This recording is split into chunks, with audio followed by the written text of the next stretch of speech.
happens to Barbara Edmonds? Barbara Edmonds is going to be the Minister of Finance in our next government. Craig brings a huge range of economic skills. He'll be a really valuable member of the team, but of course he'll be starting new. He'll be learning the ropes as a new Member of Parliament. And of course we want him to win that seat and get himself well established in that seat. What roles are you thinking for him? Because I mean he does bring with him a whole lot of a wealth of knowledge and experience. He does, and he'll be a very valuable member of the team, but we're not getting ahead of ourselves here. We've got to get out, work hard and win the election. No one's divvying up ministerial roles at this point because we've got to get out there and win as many votes as we can. Will he have a role outside of Parliament in the lead up to the election?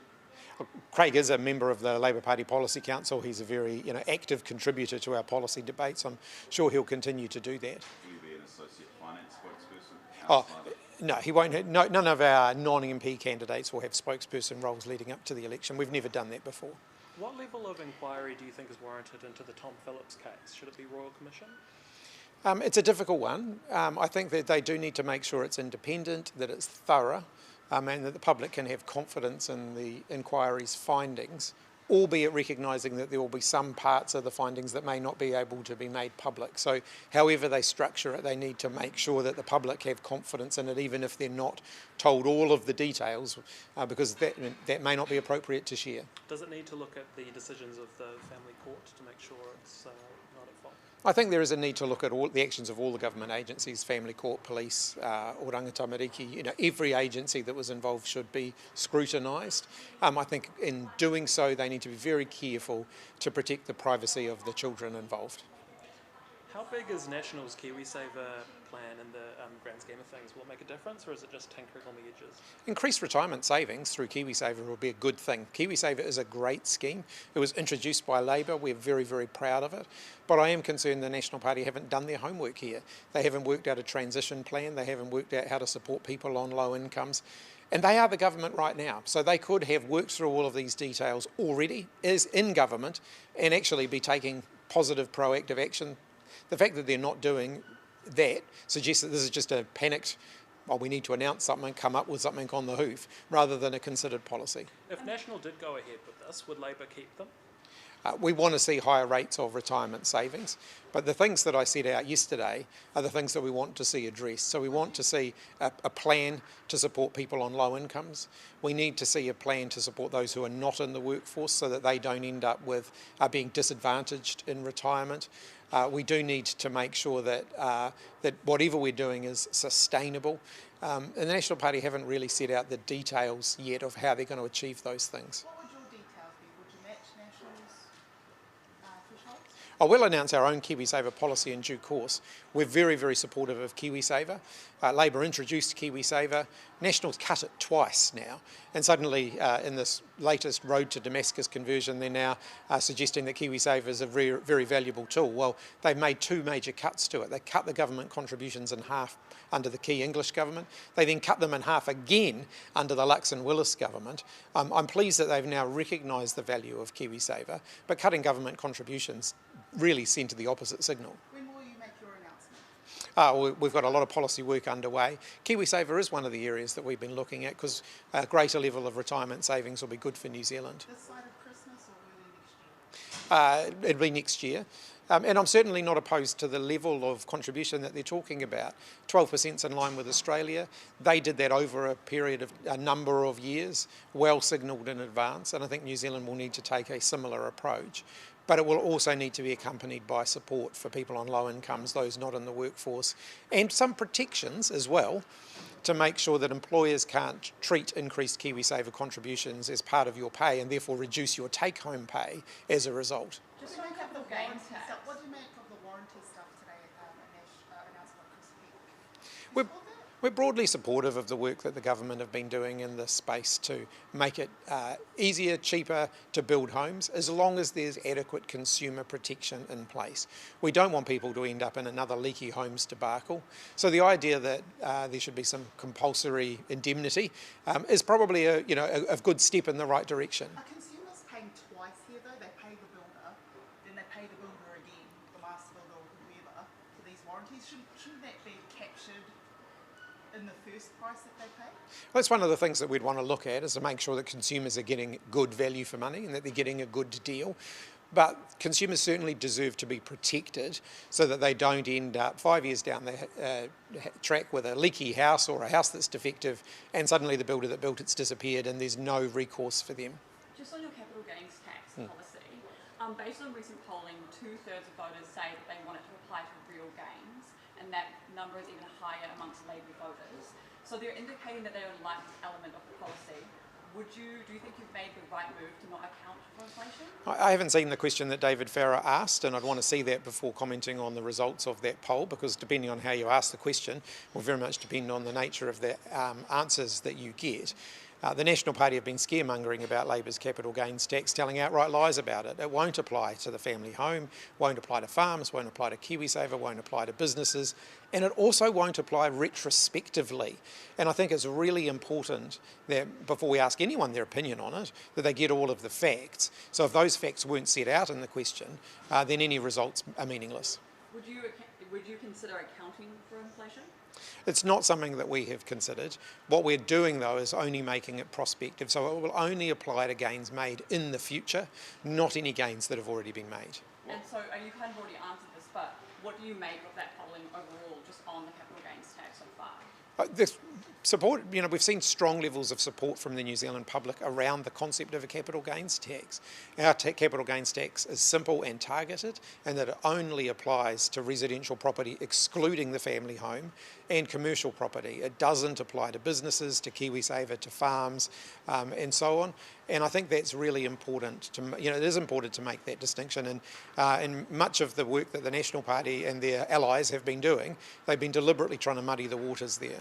How much of that policy did Craig really write? He wasn't. I don't think he was involved in the detail of the capital gains tax policy, but he was on the committee, and so he would have had an input into it. But I don't think he was one of the drafters of that one.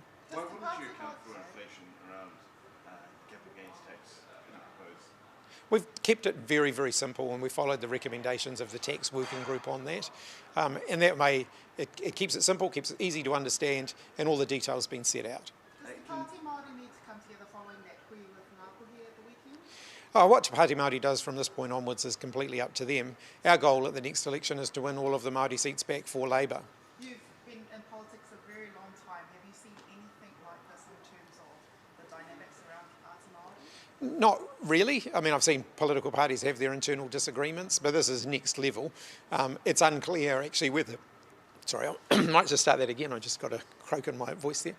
It's unclear whether there is even a Māori party left, or whether there are multiple different factions now all doing their own thing. What about iwi involvement in politics in this kind of way?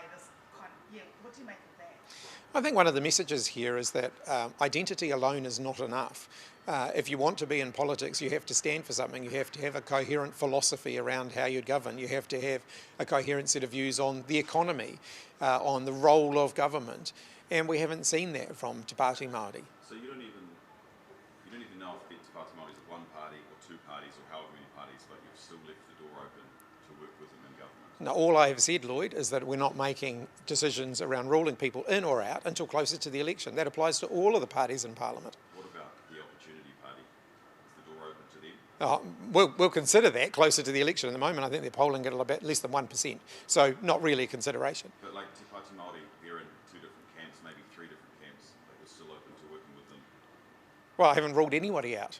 I'm saying that we'll make those decisions closer to the election. Do you agree with Winston Peters that the Regulatory Standards Act is undemocratic?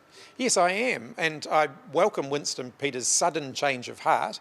It's a shame he didn't have that view less than 7 days ago when he voted it into law.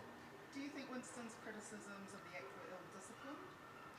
I think it's staggering that Winston Peters voted for this law change less than 2 weeks ago and is now condemning it and criticising it. If he had felt that way all along, as he claims, why didn't he vote against it? Just the last thing, what do you make of the rumour mill that Luxon's under threat?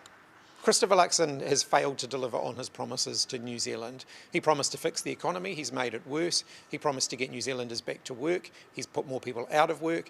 Promised to fix the cost of living, it's got worse. The headline commitment, $250 a week a fortnight for the average Kiwi family with kids, not one single family has received that. I'm not surprised that there's talk about whether he should continue in the job because he's failed to live up to the expectations he himself created. Do you think he'll be there come election time next year? That's really a question for the National Party. Is it because of his policies and what his government's done, or is it because of his personal appeal, do you think? Those are really all questions for the National Party. If you don't put up the super age, how can New Zealanders afford it? We'll set out our own policies around superannuation, around KiwiSaver and so on in the new year. But we have been very clear we won't support raising the age of eligibility for New Zealand superannuation. Do you think we need better tax incentives like Australia?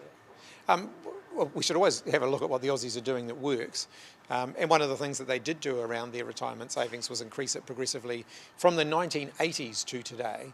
We've got a bit of catching up to do in that space. You're in Auckland. Have you seen many homeless people while you've been here? Regularly do. I haven't actually on this trip. I only got in last night and came literally straight over here this morning. But when I'm walking around Auckland, I do regularly see people sitting on the streets. But I can't, in the last 24 hours, I have literally moved from the hotel to here. So generally you agree that there are too many homeless people in Auckland? yeah, and we need to find them a secure, stable accommodation and an opportunity for the future. The government is considering a ban on homeless people in Auckland. What do you make of that? Banning homeless people without giving them somewhere to go is not going to solve the problem. It's going to relocate them potentially out into the suburbs where they'll be outside people's houses instead of outside people's businesses. It doesn't solve the problem. What we've got to do is provide them, first of all, with a roof over their head, and then with the intensive support they need to turn their lives around so that they can actually be productive members of our community. So there's no easy fix. So when you go into government, what will you do? We'll focus on, fixing the underlying problems here. People who are homeless on the street often have complex needs, so we need to focus on addressing those complex needs rather than just taking a blunt approach of just booting them out of the CBD. Can you tell us a little bit about the meeting you were in just before? Yeah, so we're meeting with the Shandong province, which is keen to further its trading relationship with New Zealand. The New Zealand-China economic relationship is incredibly important to our country, our biggest international trading partner. And so the opportunity to trade with, to further those relationships with individual provinces within China is also really, really important. So Richard Taylor hosted us here at a they're pretty spectacular meeting rooms, if I do say so. And it was a really constructive conversation. We heard about businesses from Shandong who are doing business here in New Zealand and New Zealand businesses who are doing business in Shandong. Do you have any frustrations from New Zealand businesses around anything to do with the relationship or where things are operating between the two countries? It wasn't that kind of meeting. Ultimately it was a relationship building meeting, partly showcasing, I think, the success of the relationship that we already have. I think the New Zealand-China relationship is one that always needs to be important for us. We always need to keep working on it. It is in our economic best interests. But also China can be a friend to New Zealand in a range of areas, and we should always be open to continuing that dialogue. Just coming back to Craig Rennie, would you consider splitting the finance and economy portfolio that Barbara Edmonds has into a finance portfolio and an economy portfolio? I'm 100% behind Barbara Edmonds. I welcome Craig Rennie as a candidate, but like all new candidates, he's got to focus on getting himself elected. But if he gets elected, he's good and he's got the smarts.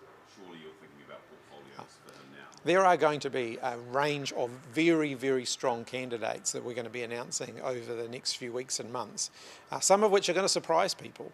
And I'm very excited to have them on board. It shows the level of interest there is in the Labour Party. It shows a great degree of confidence that we're going to win the next election. A lot of people want to play a role in that. But I'm 100% behind the spokespeople that I have right now. Are any of them former All Blacks? I'm not going to get into speculating on anybody until we make announcements. Is Conrad Smith standing for Labour? I'm not going through any names until people have been selected, and then we announce them at the time. Have you looked in Māori seat candidates? We're going through a selection process for them at the moment. And I'm again very, very encouraged by the strong interest that we're seeing from those seats. But my policy is not to comment on individual candidates or seats until there's been a selection. The kororo's been that Labour's lacked a bit of cool factor in the Māori seats. Are you going to fix that problem? I think I'm pretty cool. You standing in one? You shouldn't laugh that much. You're supposed to be neutral.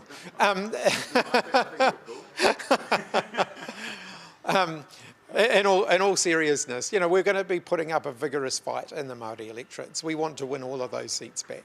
Just generally about candidates, are there some deadwood candidates in Labour that you would like to move on to bring in some fresh faces? Absolutely not. The nature of politics is from time to time people will decide that, you know, it's time for them to go, and we've seen quite a lot of that over the last 2 years, you know, with people moving on, and all of them have made those decisions of their own volition. Many of them I would have loved them to stay and continue to contribute, but it's the nature of politics. None of us are here forever. What about Greg O'Connor? Whereabouts is he going to stand? I had a conversation with Greg this morning.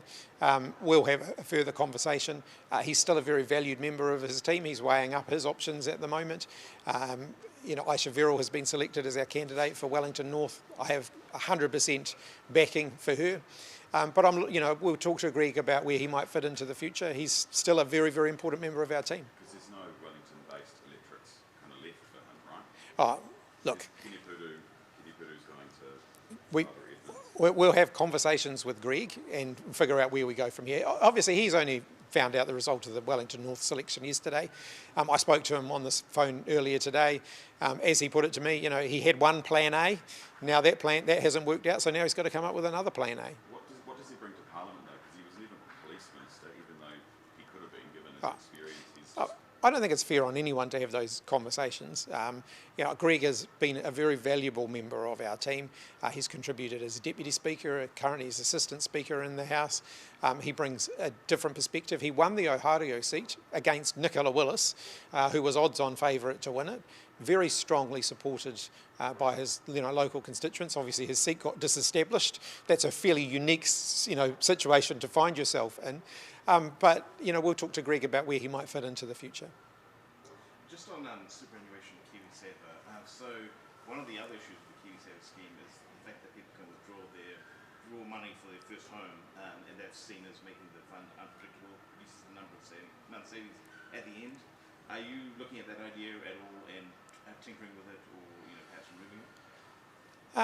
We'll continue to allow people to withdraw their first home deposit from their KiwiSaver. Expanding it further is something that we're not supportive of. So any suggestions, National have in the past, floated the idea publicly about people being able to withdraw from KiwiSaver to set up businesses, for example. We're opposed to that because that's not what KiwiSaver is there for. When you're withdrawing it to put money into your first home, into your family home, for many people, their family home is part of their retirement savings picture. But KiwiSaver was created with the idea that not all your savings would be in your family home. So yeah. And it was a national government decision to allow people to withdraw the money for their first home deposit. We're not intending to change that. Could you work with Winston Peters again in government? As I've said, Lloyd, I'm going to set that out closer to the election. But I'm not doing the rule in, rule out, or will we work with this person, or will we roll with that person? And I will in this election too, but just closer to the election. Okay, so the door is ajar for Winston? No, I'm not saying that either. I'm just saying I'm going to set all of that out closer to the election. Okay, because last week Seymour said that he was sidling up to Labour with his view on the regulatory standards bill. Well, he just voted in favour of the regulatory standards bill. So it's a reminder that if you vote for Winston Peters, you never know from one day to the next what you might be voting for. Okay, so that's kind of a no? I mean, could you actually work with Winston Peters though? Look, as I have said, I'll set all of that out closer to the election. Thanks very much, everyone.